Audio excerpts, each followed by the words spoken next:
Passation des marchés publics en Côte d'Ivoire. Que de rigueur et de mesures ces 2 dernières années. Nous avons rendu 139 décisions et dans ces décisions rendues, nous avons eu à procéder plus d'une trentaine de fois à des annulations de marché et à demander leur reprise dans le sens du droit. Et aussi examiner des dossiers d'entreprises qui se sont rendus coupables de manœuvres frauduleuses, de corruption, etc.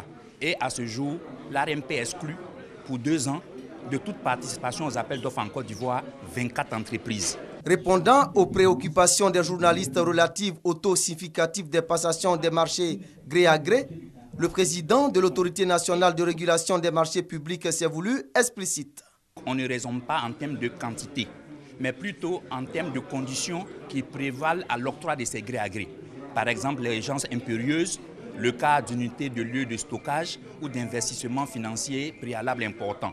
L'étape de passation des marchés publics par affinité est révolue, a ajouté Koulibaly Nokarna. On ne passe pas un marché pour respecter que des procédures.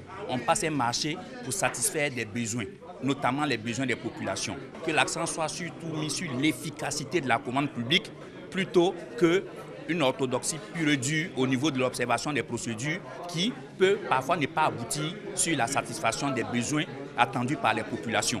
L'invité du 18e Presse Club de l'Union nationale des journalistes de Côte d'Ivoire a annoncé que désormais toutes les structures publiques seront auditées.